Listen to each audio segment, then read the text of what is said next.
চেষ্টা করছেন এবং কিন্তু এখন আপনাদের কাছে শুধু একবার চেষ্টা করুন ব্যালট পেপারে যে সংগ্রহ করছেন ভাই একটু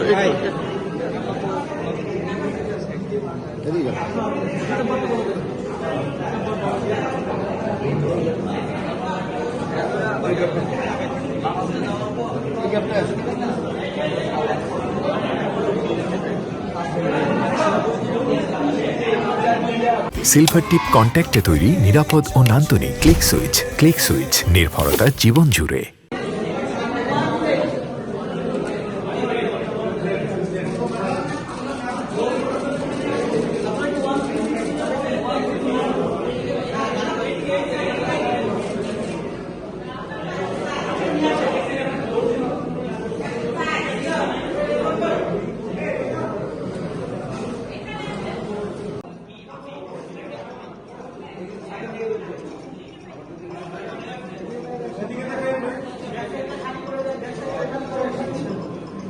ধীরে ধীরে ফেলেন, এবার আস্তে আস্তে ফেলি। ধীরে ধীরে ফেলেন।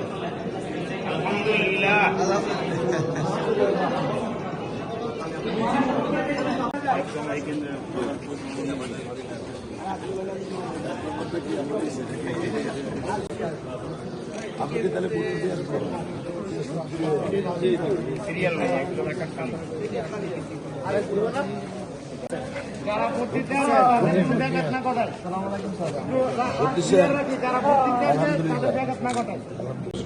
অত্র এলাকার মানুষ স্তব্ধ হয়ে গেছিল।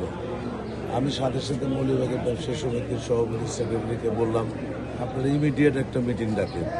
আমার উদ্যোগে কিন্তু সেদিন মিটিংটাকে আমরা প্রতিবাদ করেছিলাম, যার জন্য মনে করেন এতটা তাড়াতাড়ি এই বিচারটা অগ্রসর হয়েছে। এরপরে মনে করি যে সুবিধার সময় বিপদে আপদে আমি ব্যবসায়ীদের পাশে থাকি। 5ই আগস্টের পরে অনেক লুটপাট অত্যাচার হয়েছে, কিন্তু আমাদের এলাকায় আমরা সকল ব্যবসায়ীদেরকে নিয়ে আমরা ঐক্যবদ্ধভাবে এগুলো আমরা নিয়ন্ত্রণ করছি এবং পাহারা দিছি, যাতে কোনো রকম ক্ষতি না হয়। ইনশাআল্লাহ কোনো ক্ষতি হয় নাই আমাদের এলাকাতে। আপনি নির্বাচিত হলে কি দিলেন? হ্যাঁ, অনেক শান্তি লাগছে, দীর্ঘদিন পরে ভোট দিতে পারলাম। আলহামদুলিল্লাহ ভোটের পরিবেশও সুন্দর আছে। আলহামদুলিল্লাহ প্রার্থনা করবো আল্লাহর কাছে, প্রশাসনের কাছে আহ্বান জানাবো যাতে এই পরিবেশটা বজায় থাকে, শেষ না হওয়া পর্যন্ত। অনেকের ভোট দিতে দেরি হচ্ছে, এরকম কোনো উল্লেখ করছে? ওখানে কাউন্টারের লোক সংখ্যা কম, মাত্র 2 জন। ওখানে লোক সংখ্যা বাড়ানো হচ্ছে, একজন শেষ হলে আরেকজন যেতে পারে, জন্য দেরি হচ্ছে। আজকের এই যে ভোটের পরিবেশ তৈরি হলো, এর জন্য অনেক রক্ত ঝরেছে, আমরা জানি, আমরা মাঠে ছিলাম। সেই পরিবর্তিত বাংলাদেশের জন্য আজকে যে নতুন একটি নির্বাচনের আয়োজন আমরা করতে হইলে যেমন সন্ত্রাস বা চাঁদাবাজ, দুর্নীতিবাজ, মাদক, এগুলি আমি নির্মূল করবো ইনশাল্লাহ।